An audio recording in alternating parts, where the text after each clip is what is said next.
Father's house there are many dwelling places.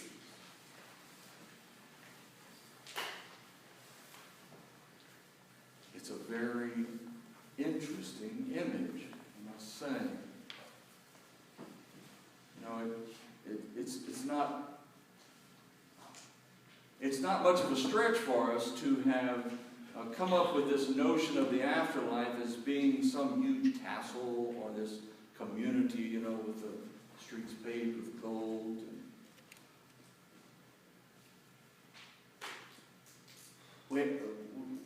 It's beyond us, really, to know what these dwelling places, what this Father's house is really like.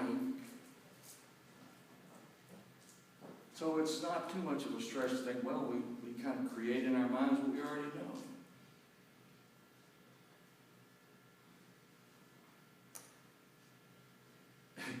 It's also led to some interesting, funny little stories, about St. Peter leading the guy. He's getting his orientation, he's new. And he's being led through the pearly gates and on up through. Being shown this and that. He says, well, here's where the Methodists are. And then he goes a little further and says, oh, well, these are the many dwelling places, right? There's the Lutherans over here. And you can fill in the blank on whichever sort of exclusiveness group you would like to put in there. And he says, please be quiet, because they think they're the only ones here.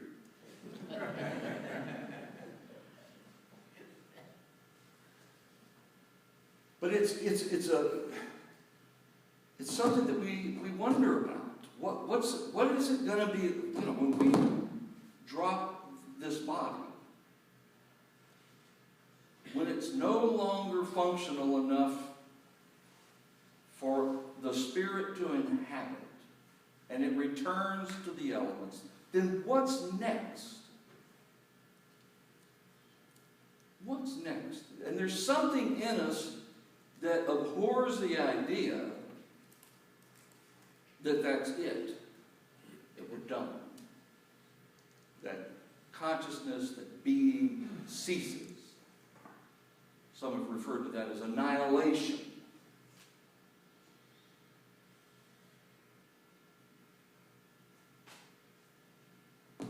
It certainly is a topic of conversation, because in this gospel reading that we have today, this is part of what is called Jesus' farewell discourse. And it's about 3 chapters long, and it takes place at the Last Supper. And he's really talking about, it's really a farewell. This is what's next. And in this particular part, he's really talking about life after he is no longer physically among them. What is next? What has this all been about? Trying to encourage them that it's not over when he's gone.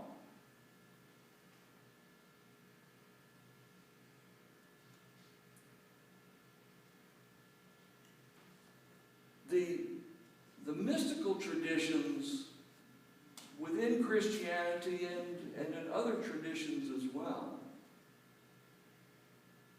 talk about the next life, what being is like for us in the next life. Being somewhat dependent upon the level of spiritual attainment we achieve in this life.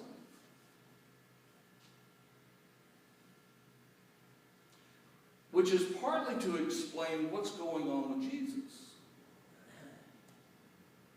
That these things of being able to walk through walls in this resurrected body, okay, to walk through walls, to not be confined by physical death.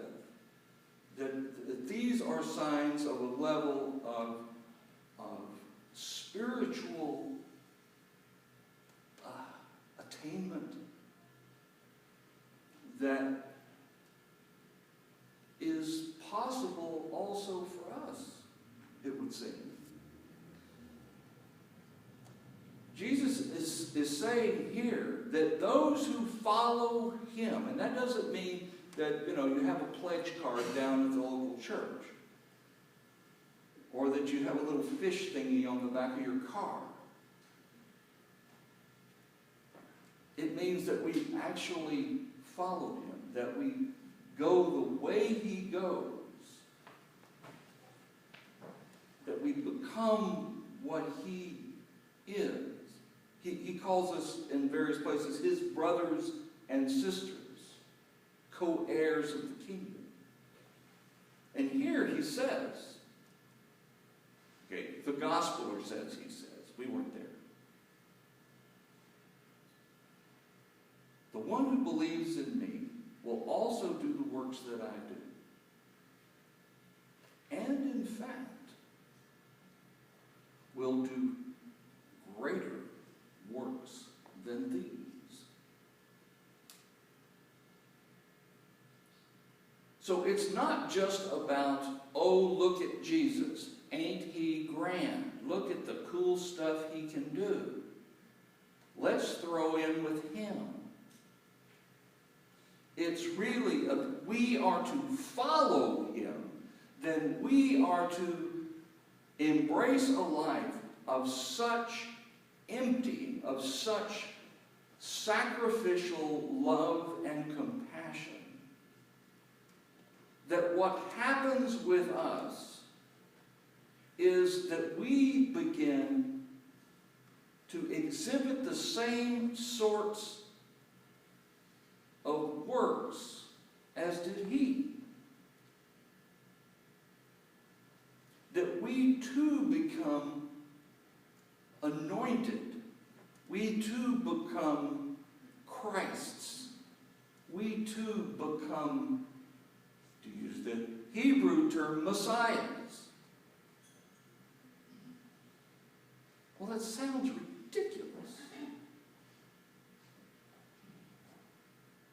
But actually, that is what Jesus has been calling all of these people to all along the way. He wasn't just saying, I'm really not concerned. I'm not satisfied with the way they're running the synagogues. I think we need to break off and form a new church. Oh yeah, let's call it church instead of synagogue. It wasn't an institutional thing. He didn't have a beef with God. He didn't have a beef with the temple as such. What he had a beef with was how everything had become so focused on the institution, on kind of a worldly thing. Everything had gotten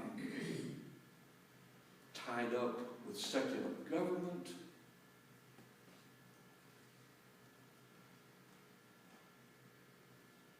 And that the people of God were stuck. Just stuck. Going in circles. Going through the religious year. Going about our business. Just feeling kind of complacent. Well, I've done all the feasts this year. I guess I'm good with God. Jesus came to tell us that there's more. There is so much more. That it's about transformation. It's not just about an ethnic identity tied up in a religious practice. It's about the human race and all of creation being advanced and transformed. And that this Jesus was showing us that reality and showing us the way to accomplish that. And that it was through self-giving, sacrificial love and compassion. It wasn't about how smart we are. It wasn't about how well connected we are. It wasn't about how perfectionist we are. It's about our hearts, our spiritual hearts being cracked open so that they become soft and pliable and consuming. Just reaching. If our spiritual hearts had arms, it would be reaching around the world. And so when we eventually pass from this world, because we have followed the way of Christ, of Jesus of Nazareth, then the dwelling place for us will be somehow in His realms, in His department, in His neighborhood, whatever that's like.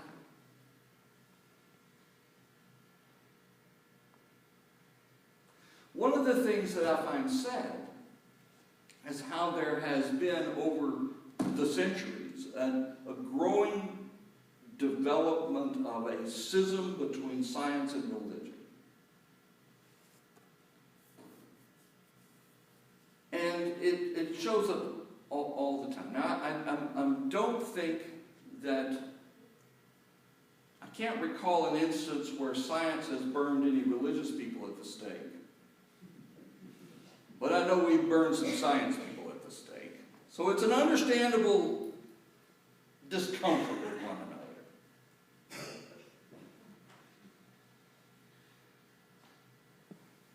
If you want to get a sense of how amazing the Father's house really is, don't go to Genesis. It's a nice story. But if you want to get a sense of the many rooms in our Father's house, tune in to Cosmos, a space-time journey with, you can go all the way back to the 80s and you can get those online with Carl Sagan or Neil deGrasse Tyson now, and it is mind-blowing. And I can't even remotely claim that I understand what he's talking about most of the time. But there is just this sense of the vast, wonderful, interconnected cosmos. And even though being kind of, on the science side of that science-religion split, he never talks about God, and in fact gives little digs occasionally to the creationists. But what you see in that incredible, mind-blowing description is this wonderful, vast beyond our comprehension, creation of the divine. And we have this tiny little corner where we have been given stewardship rights to both look after that tiny little corner, but also to grow in our comprehension, our belief in, our connection to the vastness of God's creation. That is some of the works that have been left for us to do, is to grow in our hearts and our minds to a deeper understanding, not only of God, of Jesus, of the creation, but ourselves in that.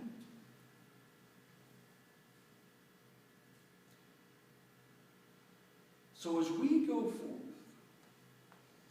as we continue our days walking this path,